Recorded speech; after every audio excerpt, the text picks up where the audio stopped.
Kenneth, you learn anything different about what you guys did well or wrong after you reviewed the tech film? Not really. Obviously, I'm proud of the way that we handled adversity. I'm proud of the way that we fought as a team, as a defense.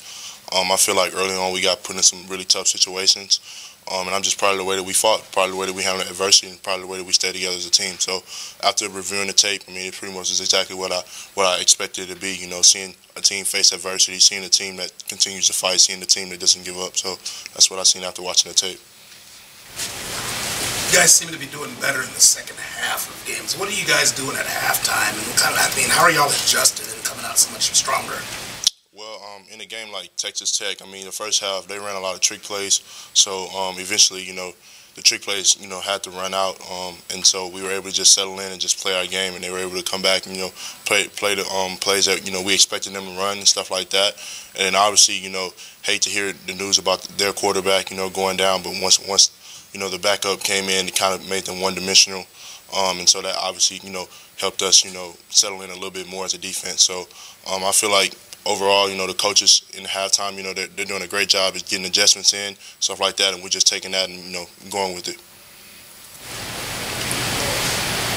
What do you know about Oklahoma State and their offense? What stands out to you about it? I mean, it's a lot of stuff that stands out to me. Obviously, they have, you know, great receivers, stuff like that. But I think their running back is really good. Justice Hill, I think he's really good. I watched him on tape this morning and yesterday. So I think he's real good, real explosive guy. You know, he can make you miss and he also can hit the hole. So I think, you know, great offense. You know, really balanced offense. You know, they really balance up the pass and the run. So it's going to be, you know, looking forward to the challenge, you know, of us defending them this weekend. You guys, the game last year was pretty crazy. What do you remember about that? What was that like? Surviving it longer. Yeah, it was a pretty crazy game. And obviously an air-rated game. You know, a lot of passes. You know, some explosive runs and stuff like that. So, you know, I definitely remember all of those, and, you know, definitely great offense. You know, Mason Rudolph. Obviously their quarterback last year, and, you know, obviously going up against Justice last year. So, you know, definitely last year was a challenge, and, you know, this year, you know, watching them on tape, you know, they have a great offense, so I'm looking forward to the challenge this year, defending them. You guys got, as a defense, better after that game, despite it being just so high scoring. What is it about games like that are proved as a wake-up call, or why do you think you get better sometimes after a performance like that? Well, obviously playing defense, you know, you don't want to give up a lot of points, especially, you know, those kind of points, giving up, you know, 50s and 40s and stuff like that is, you know, obviously the defense, that's not what you want to give up. But at the end of the day, you know, after that we let it go and we just moved on. You know, it wasn't something that we held on to. You know, at the end of the day, it's about getting wins. And so, you know, we got the win that night, was able to come out of that, and so we let it go, went back to the lab, start working and improve. So I think that's the biggest motivation, is just continuing to win, letting that, you know, motivate us, you know, to get the win and then go back in the lab and go to work. Kenneth, what does this game mean to you guys, the team and yourself, emotionally, as a rival? I mean, it's obviously a big game, given the tradition of OU and Oklahoma State. But, you know, this week as a team, you know, we're focused on, you know, just taking this week right now and, you know, getting out there, putting a great game plan together and going out there and playing, you know, great ball and getting a win. That's really what we're focused on. We're not too much focused on the emotional side of it, getting too emotional with it. At the end of the day, we're coming out here to play football. We're coming out here to, you know, have fun with our teammates, play for our brothers, and get a win. You guys circle the Texas game every year, I'm sure, on the calendar. When you play a team like Ohio State, I'm sure you probably circle that one. Does this one get circled too when the schedule comes out? Every game gets circled because, I mean, here at Oklahoma, we want to win every game. So every game is circled. We want to win every game. We want to go out there and compete for championships. Kenneth, what do you think about Trey Brown, and what do you think about his improvement this year to become, you know, a key part of your guys' defense? Trey is, you know, unbelievable player. His athletic ability just makes him unbelievable. You know, it's very rare to see a guy that can run the way that he can run. So, you know, he's able to, you know, make up for mistakes that, you know, maybe some other guys can't make up for. Obviously, given his speed and stuff like that. So, you know, he's a great player. You know, he's making great plays for us, and I'm really proud of the way he's playing right now. With Buki out on Saturday, you saw a lot more Jordan Parker. What does it mean to you, and what did you kind of see from him after kind of his recovery last year from his injury? Obviously, you know, JP, he's been working, getting back from the injury, stuff like that. You hate seeing, one of your guys go down with an injury like that. But, those plays that he made on Saturday, that's nothing new to us. We knew he was a great player.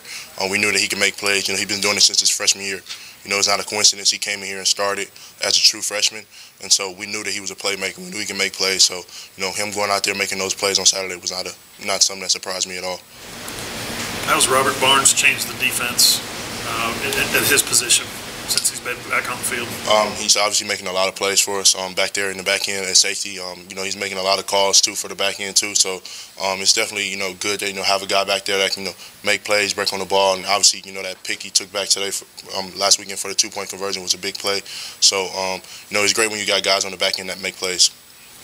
Kenneth, how important is it as a football player, maybe on the field you thought you got held, no flag, or maybe there's a flag on a play that you disagree with? How important is it to just move on and carry on and not let that fester into the next play and the play after that? Yeah, that's real important. That's something that Coach Ruff preaches to us all the time, no matter what the play is, even if it's good or bad. It was a play in Texas Tech game where I felt like I got held and it was pretty obvious. But, at the end of the day, you can't argue. You just got to keep going.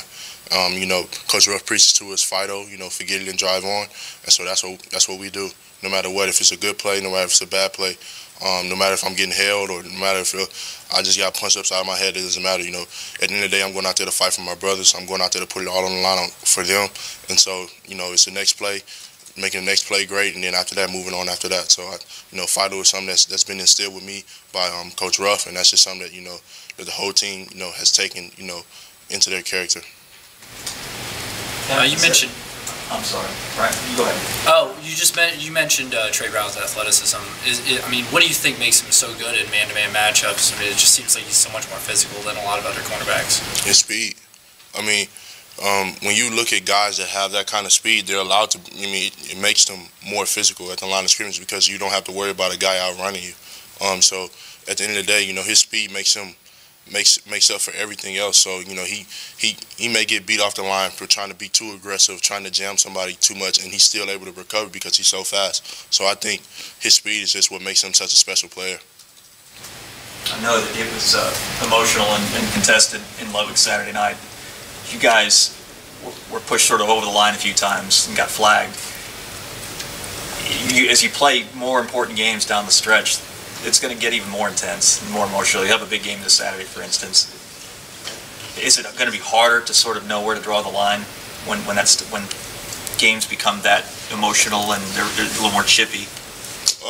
No, not at all. I think what happened Saturday was just, us being undisciplined, and something that us as a team that we've all brought up to one another as teammates, and that's what the coaches have brought up to us right after the game. So I think the issue has been brought up, and we're owning the issue, and I think it's going to get taken care of. That's all that you can ask. For us as players, take ownership of the issue, and just go out there and continue to get better and not let our emotions get the best of us. And so obviously our coaches are on us hard about it right now, and that's something that we're going to get fixed. What's the secret to fixing that? How do you draw a line so that you don't step over and cost your team 15 yards? Well, I think the secret to fixing that is just maintaining your focus, maintaining your poise. Even in situations where you feel like that are unfair, or you feel like somebody has went over the line, and just at the end of the day, just maintaining your focus. Just remember that's about the team.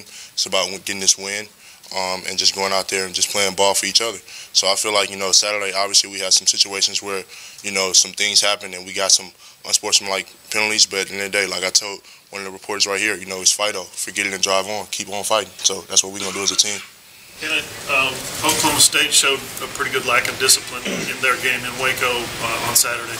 Is there a tendency or a temptation to try to push their buttons and get under their skin in that way and make them lose their cool? That's not what we're focused on. We're focused on winning a football game. We're focused on going out there executing the game plan. At the end of the day, that's what we're going to do here at OU. We're going to go out there and focus on the game plan, do what we do. It's not about them, it's about us. So as long as we do what we do, we'll take care of business. Thank you, Kenneth.